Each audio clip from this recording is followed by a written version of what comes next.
Bike pump पूरी वाला। एक गांव में बहादुर कहकर एक आदमी था। वो एक ठेले पर इडली, डोसा, पूरी वगैरह टिफिन्स बनाकर बेचता था। उसकी बीवी कनका भी काम पर पति को मदद करती थी। बीवी पूरियां बनाती थी तो बहादुर आने वालों को देता था। बहादुर बहुत लालची था। कल का बचा हुआ इडली को आज गर्म करके आने वालों को देता था। ऐसे ही कल का बचा हुआ डोसा का गोल को आज बनाया गोल में मिलाकर डोसा बनाकर आने वालों को बेचता था। ये उसकी बीवी को बिल्कुल पसंद नहीं आता था। एक दिन कनका, क्यों जी, क्यों इतना लालचपन दिखाते हो? हमारा व्यापार तो सही से चल रहा है ना। मिले पैसों से संतुष्टि ना होकर क्यों ऐसे घटिया काम करते हो? मेरी बात सुनो और ऐसा काम छोड़ दो। अगर इसके बारे में लोगों को पता चल गया तो हमारे पास कोई नहीं आएंगे खाने के लिए। बोली। तब बहादुर, अरे तुम मुंह बंद करके तुम्हारा काम देख लो। मैं क्या कर रहा हूँ मुझे अच्छे से पता है। मुझे किसी का बकवास सलाह नहीं सुनना है, कहकर डांटता था। बहादुर को एक बेटी और एक बेटे थे। दोनों सरकारी स्कूल में पढ़ाई कर रहे थे। स्कूल जाना है तो हर रोज उनको एक जंगल को पार करके जाना पड़ता था। उन बच्चों को उस जंगल में थोड़ी देर के लिए खेलकर घर आना आदत था। एक दिन दोनों जंगल में एक बॉल से खेल रहे थे। तब कहकर उस बॉल का हवा निकल गया। तब दोनों दुखी होने लगे। तब अचानक से बचाइए बचाइए कहकर किसी का आवाज सुनाई दिया। गौर से देखे तो एक स्वामी जी नदी में डूबते हुए उनको नजर आए। तब दोनों मिलकर एक बड़ा सा छड़ी को पकड़कर उस स्वामी जी को पकड़ने के लिए दिए। स्वामी जी उस छड़ी को पकड़कर बहुत मुश्किल से नदी से बाहर आकर उसका जान बचा पाया। तब स्वामी जी, बच्चे सही समय पर आकर मेरा जान बचाने के लिए आपको बहुत बहुत धन्यवाद। आपको क्या वरदान चाहिए पूछिए, मैं देता हूँ, कहा।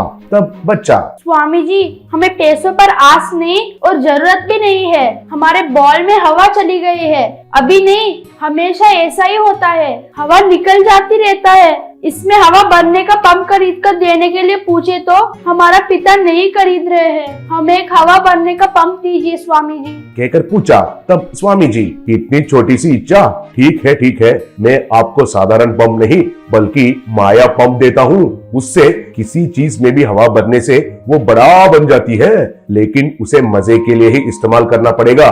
कहकर हवा में हाथ घुमाते ही उनके हाथ में हवा का पंप प्रकट हुआ। उसे उनको देखकर स्वामी जी चला गया।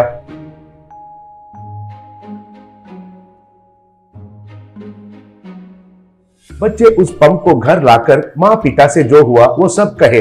तब बहादुर, क्या आप जो कह रहे हैं वो सच है? एक बार कोशिश करके देखते हैं, कहकर हवा निकाला हुआ बॉल को लेकर उसमें हवा भरा। तब वो बॉल एक बड़ा सा बॉल में बन गई। वो देखकर बच्चे तालियां बजाने लगे। बहादुर को तभी एक बुरा सोच आया। वो, ए बच्चे, अब आप इस पंप को भूल जाइए। मैं पैसे देता हूँ और एक पंप खरीदिए, कहा। तब उसकी बेटी, हम क्यों दूसरा पंप खरीदेंगे? हमें ये माया पंप ही चाहिए, बोली। तब बहादुर, अरे तुम चुप करो और मैं जो कहा वैसे करो। मुझे इस पंप से बहुत काम है। मैं इस पंप से छोटे छोटे पूरियों को बड़ा सा पूरी जैसा बनाकर बेच दूंगा। तब हमें पैसे ही पैसे मिलेंगे, कहा। तब कनका, तुम्हारा बुरा सोच गया भाड़ में। ऐसा करना बहुत गलत है। बच्चों का पंप है, बेचारों को वापस दे दो, बोली। तब बहादुर, अरे तुम चुप करो, अब से कोई भी कुछ नहीं बोलेंगे, कहकर सबको मारने के लिए हाथ उठाया। तब वे सब घबरा गए। बच्चे दोनों को बहुत गुस्सा आया। बाद में बहादुर छोटे छोटे पूरी को बनाकर उसमें पंप से हवा भरने से वे बड़े बड़े बन जाने लगे।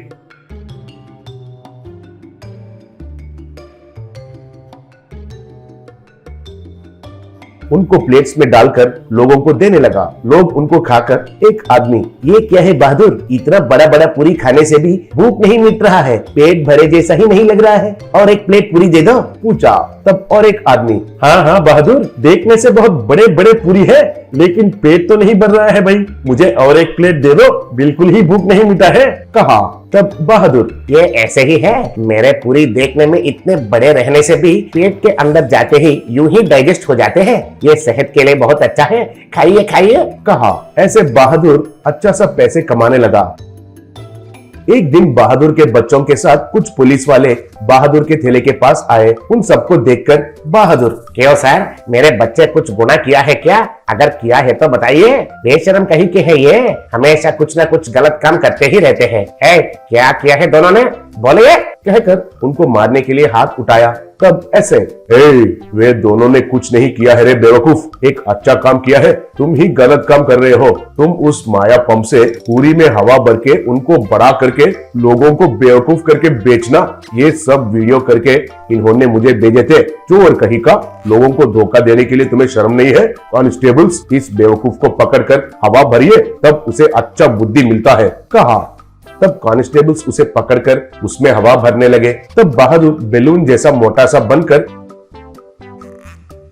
हवा में उड़ गया।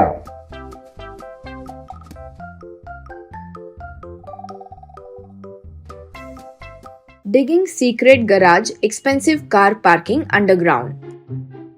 जबलपुर नाम के गांव में रिया बिट्टू नाम के पति पत्नी थे। वे दोनों अच्छे साथी थे। अमीर घरों में जाकर वहां से चीजें चुराकर भाग जाते थे। कुछ दिनों बाद वे विठला नाम के एक व्यापारी के पास काम पर लगे। विठला दूसरे गांव में रहता तो बिट्टू को सारी जिम्मेदारी सौंप दिया था। कुछ दिन बीतने के बाद बिट्टू की जान पहचान सोनू नाम के एक इंश्योरेंस एजेंट से हुई। बिट्टू से सोनू, भाई ये जिंदगी से बस हो गया है। हर एक के पास जाकर सर इंश्योरेंस चाहिए क्या, सर फाइनेंस चाहिए क्या, अब्बा पागल हो गया हूँ, कब तक ऐसे ही काम करूँगा, हमें भी महंगे कार में घूमना है भाई। बिट्टू, हाँ भाई, मेरी पत्नी भी बहुत टॉर्चर कर रही है, कहती है कि कार में घूमना है।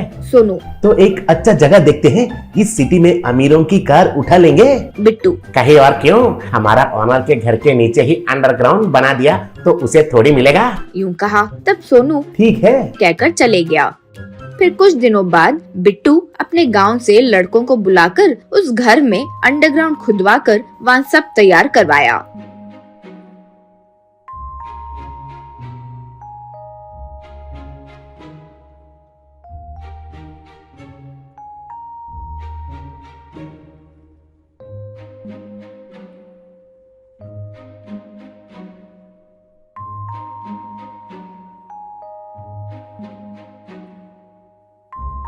फिर वो अंडरग्राउंड सोनू को दिखाया। वो देखकर सोनू, बाप रे बिट्टू, तुम आम आदमी नहीं हो, पिछले जन्म में तुम जरूर चूहा होगे इसलिए इतना अच्छा खुदवाए। अब चलो काम शुरू करते हैं, अपना लोन सैंक्शन होने के पहले ही अमीरों की कार को उठा लेते हैं। यूं कहा। तब सोनू बिट्टू दोनों जाकर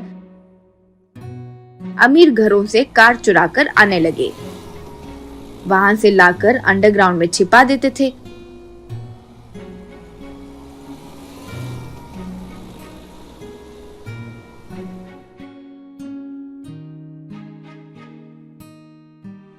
फिर मामूली कपड़ों में आकर सोनू की मदद से बिट्टू कुछ लग्जरी कार्स भी खरीदा।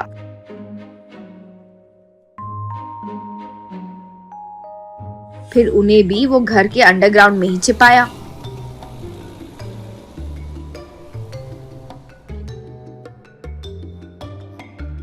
ऐसे कुछ दिनों में फाइनेंस वालों को पैसे भी भरना बंद कर दिए। तब फाइनेंस कंपनी वाले बिट्टू जिस घर में था वहां जाकर देखे तो यहाँ किसी ने कार नहीं खरीदा। यूं कहकर उन्हें भेज देते थे। लेकिन बिट्टू सोनू पूरी रात अलग अलग कार में अपने पत्नी के साथ बड़े बड़े होटल्स में घूमते थे।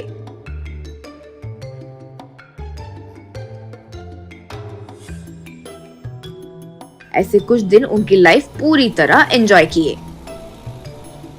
ये जब चल रहा था तो सोनू बिट्टू आसपास के गांव से भी कार लाकर अंडरग्राउंड रखने लगे।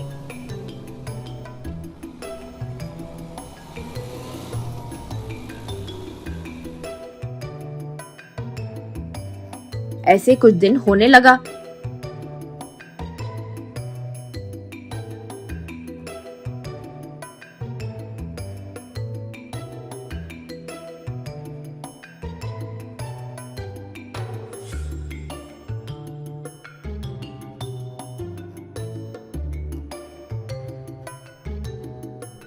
एक दिन विट्ठल अपने घर आ गया। उसे देखकर बिट्टू, नमस्ते सर, नमस्ते। ये क्या अचानक आ गए? विठल, क्या है रे, तुमसे मिलने आया बस। कैसे चल रही है जिंदगी, अच्छी है? बिट्टू, जब इंसान गरीब होता है तो कैसे अच्छा हो सकता है सर जिंदगी? बस आपका दिया तनख्वाह से ऐसे तैसे किराना लाकर जिंदगी काट रहे हैं सर। विठल, हाँ क्या? अरे हाल ही में तुम्हारी तरह कोई था जिसे मैंने स्टार होटल में देखा। अजीब बात तो ये है कि उसकी पत्नी भी बिल्कुल तुम्हारी पत्नी की तरह ही थी। और भी अजीब बात तो ये है कि वो कमीना चोर मेरा ही कार लेकर इधर उधर कहीं चला गया। सब चेक किया तो सीसीटीवी में हमारा घर ही दिखा रहा है, लेकिन कार घर पर नहीं है। तो क्या चल रहा है भाई? बिट्टू अपने मन में, अरे अच्छा, इस बूढ़े का कार को ही चुरा लिया। चलो छोड़ो, कुछ तो कहकर इसे चकमा देते हैं। यूं सोच रहा था कि इतने में पुलिस वाले वहाँ आए। उन्हें देखकर बिट्टू, अरे बुढ़े, कंफर्म करके ही आए हो क्या? सर मुझे मत मारो, मैं सब कुछ बता देता हूँ। कहकर पुलिस को ले जाकर अंडरग्राउंड में अपने छिपाए सारे व्हीकल्स दिखा दिया। वहाँ इतने महंगी कार देखकर पुलिस वाले आश्चर्य में थे। फिर विठल, क्यों रे, इतनी मेहनत से घर बनवाया तो उसे चोरी का कार का गैरेज बना दिया है तुमने, कमीना। कहकर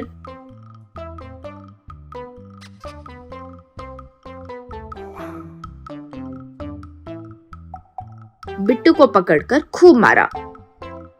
फिर बिट्टू से फोन मिलवाकर सोनू को भी बुलवाए और पुलिस वाले फिर सबको गिरफ्तार करके ले गए।